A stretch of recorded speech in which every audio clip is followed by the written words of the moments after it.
Sir ಹಳೇ ಸಿದ್ಲಿಂಗುನ ಹಳೇ loose ಮಾದ ಯೋಗೇಶ್ನ ನೋಡಬೇಕು ಅಂತ ಜನ ಕಾಯ್ತಿದ್ದಾರೆ. ಸೊ ಎಲ್ಲೋ ಒಂದು ಕಡೆ ಕಳೆದು ಹೋಗಿದ್ರಿ, ಇನ್ನು ಮುಂದೆ ಅಂದರೆ ಬ್ಯಾಚುಲರ್ ಪಾರ್ಟಿ ಮೂಲಕ ಆ ರೀತಿ ಪಾತ್ರಗಳನ್ನ ಮಾಡೋದ್ರಲ್ಲಿ ಸ್ಟಾರ್ಟ್ ಮಾಡಿದ್ದೀರಾ. ಸೊ ಇನ್ನು ಮುಂದೆ ಅದೇ ರೀತಿ ಪಾತ್ರಗಳು ಕಂಟಿನ್ಯೂ ಆಗುತ್ತಾ? ಜೊತೆಗೆ ಡಾಲಿ ಪಿಕ್ಚರ್ಸ್ ಅಂತ ಈ ಒಂದು ಪೋಸ್ಟರಲ್ಲಿ ನೋಡಿದೆ, ಏನಾದರೂ ಡಾಲಿ ಅವ್ರ ಸಪೋರ್ಟ್ ಏನಾದರೂ ಸಿನಿಮಾಗಿದೆಯಾ? ಡಾಲಿ ಸಪೋರ್ಟ್ ಅಂದರೆ ನಮ್ಮ ಪ್ರೊಡ್ಯೂಸರ್ ಇದ್ದಾರಲ್ಲ ಶ್ರೀಹರಿ ಅವರು ಜಮಾಲಿ ಗುಡ್ಡ ಅಂತ ಒಂದು ಸಿನಿಮಾ ಮಾಡಿದರು. ಸೊ ಅಲ್ಲಿಂದ ಅವರಿಬ್ಬರ ಒಂದು ರಿಲೇಷನ್ಶಿಪ್ ತುಂಬ ಚೆನ್ನಾಗಿತ್ತು.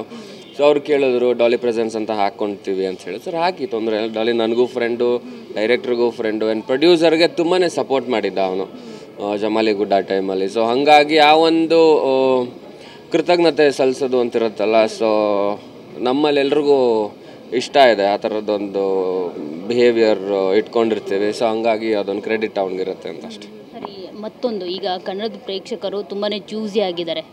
ಲೈಕ್ ಥಿಯೇಟರ್ಗೆ ಅಷ್ಟು ಈಸಿಯಾಗಿ ಬರ್ತಾ ಇಲ್ಲ. ಪ್ರಮೋಷನ್ ಮಾಡಿದ್ರು ಏನೇ ಮಾಡಿದ್ರು ಕನ್ನಡ ಸಿನಿಮಾಗಳನ್ನ ಚೂಸ್ ಮಾಡೋದೇ ಕಷ್ಟ ಆಗಿಬಿಟ್ಟಿದೆ ಅನ್ನೋ ಒಂದು ವಾತಾವರಣ ಕ್ರಿಯೇಟ್ ಆಗಿದೆ. ಅದ್ರ ಬಗ್ಗೆ ನಿಮ್ಮ ಒಪಿನಿಯನ್ ಏನು? ಇಲ್ಲ, ಅದು ಮೈನ್ ಏನಂದರೆ ಬಿಡು, ಒಂದು 3 ತಿಂಗಳಾದ್ಮೇಲೆ ಓ ಟಿ ಟಿಲಿ ಬರುತ್ತೆ, ಒಂದು ತಿಂಗಳಾದ್ಮೇಲೆ ಬಂದುಬಿಡುತ್ತೆ, ಈ ಥರದ್ದೆಲ್ಲ ಇತ್ತಲ್ಲ. ಸೊ ಹಾಗಾಗಿ ಸ್ವಲ್ಪ ಜನ ಬರೋದು ಕಮ್ಮಿ ಆಯಿತು. ಅದಕ್ಕೆ ಮುಂಚೆ ಎಲ್ಲ ಜನ ಬರೋರಲ್ಲ, ಓ ಟಿ ಟಿ ಇಲ್ಲದೆ ಇರೋ ಟೈಮಲ್ಲಿ ಎಲ್ಲ ಬಂದು ನೋಡೋರು. ಬಟ್ ಅದಾದಮೇಲೆ ಸ್ವಲ್ಪ ಕಷ್ಟ ಆಯಿತು. ಬಟ್ ಇಲ್ಲ, ಒಳ್ಳೆ ಸಿನಿಮಾ ಇದ್ದರೆ 100% ಬರ್ತಾರೆ, ನೋಡ್ತಾರೆ. ಅದಂತೂ ನಡೀತಾ ಇದೆ ಮುಂಚೆಯಿಂದನೂ.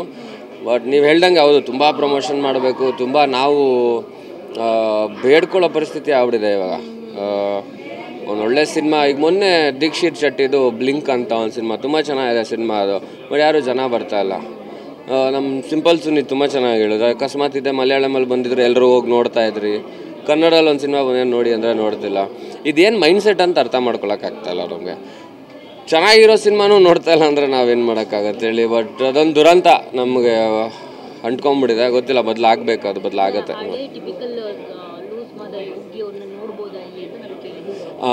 ಈ ಸಿನಿಮಾದಲ್ಲಿ ಲೂಸ್ ಮಾದ ಅನ್ನೋದಕ್ಕಿಂತ ಸಿದ್ಲಿಂಗು ಡೆಫಿನೆಟ್ಲಿ ಇದ್ದೇ ಇರುತ್ತೆ. ನೀವು ಲೂಸ್ ಮಾದ ಏನಾದ್ರು ನೋಡ್ಬೇಕಂದ್ರೆ ರೋಸಿ ಸಿನಿಮಾಲಿ ಇರುತ್ತೆ. ಸೊ ಅದು ಕಂಪ್ಲೀಟ್ ಆ್ಯಕ್ಷನ್ ಸಿನಿಮಾ.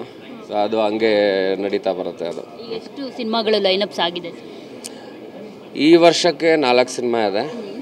ಒಂದು ರೋಸಿ, ಒಂದು ಇದು, ಇನ್ನೂ 2 ಸಿನಿಮಾ ಅನೌನ್ಸ್ ಮಾಡಬೇಕು ಅವರೇನೆ. ಸೊ ಅವ್ರು ಮಾಡೋವರೆಗೂ ನಾನು ಹೇಳೋಕ್ಕಾಗಲ್ಲ. ದೊಡ್ಡ ದೊಡ್ಡ ಸಿನಿಮಾಗಳನ್ನೇ ಅವ್ರ ಜೊತೆ ಸೇರಿ ಮಾಡ್ತಾಯಿದ್ದೀನಿ. ಆ್ಯಂಡ್ ಇನ್ನೊಂದು ಸಿನಿಮಾ ಉದಯ್ ಅಂತ ಒಬ್ಬರು ಡೈರೆಕ್ಟರು.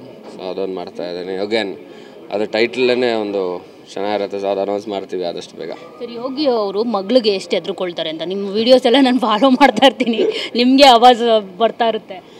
ನಾನು ಇವಾಗ ಸದ್ಯಕ್ಕೆ ಹೆದರ್ಕೊಳ್ಳೋ ಒಬ್ಬ ವ್ಯಕ್ತಿ ಒಬ್ಬರು ಯಾರಾದ್ರು ಇದ್ದರೆ ನನ್ನ ಮಗಳೇನೆ. ಸೊ ಅವಳಿಗೆ ಹೆದರಬೇಕು. ಅವಳು ಏನಾದ್ರು ಬೈದರೆ ಬೈಸ್ಕೋಬೇಕು, ಅವಳು ಏನಾದ್ರು ಹೇಳಿದ್ರೆ ಅವಳು ಹೇಳ್ದಂಗೆ ಕೇಳಬೇಕು. ಸೊ ಇಷ್ಟು ವರ್ಷ ಆದಮೇಲೆ ಯಾರೋ ಒಬ್ಬರು ಬಂದಿದ್ದಾರೆ ಆ ಥರ ಕಟ್ಟಾಕೊಳ್ಳೋಂಥವ್ರು. ಸೊ ನೋಡ್ತಾಳೆ ಬ್ಯಾಚುಲರ್ ಪಾರ್ಟಿ ನೋಡಿ ತುಂಬ ಖುಷಿ ಪಟ್ಲು ಅವಳು. ಅಂದರೆ ಅವಳಿಗೆ ಸಾಂಗ್ಗಳೆಲ್ಲ ತುಂಬ ಇಷ್ಟ, ಡ್ಯಾನ್ಸ್ ಆಡೋದು ಇಷ್ಟ. ಅವಳನ್ನ ಸ್ಕ್ರೀನಲ್ಲಿ ಬಂದರೆ ಗೊತ್ತಾಗುತ್ತೆ ಅವಳಿಗೆ. ಮತ್ತು ಪ್ರತಿಯೊಬ್ಬರ ಹೆಸರು ಹೇಳ್ತಾಳೆ ಅವಳು. ಸೊ ಯಾರೇ ಆ್ಯಕ್ಟರ್ಸ್ ಬಂದರೆ ಅವ್ರ ಹೆಸರೆಲ್ಲ ಹೇಳ್ತಿರ್ತಾಳೆ. ಅವಳು ಕಂಡಿಡಿತಾಳೆ ತುಂಬ ಚೆನ್ನಾಗಿ. ಅಭ್ಯಾಸ ಮಾಡಿಸ್ತಾ ಇದ್ದೀವಿ ಇವಾಗಿಂದಾನೆ.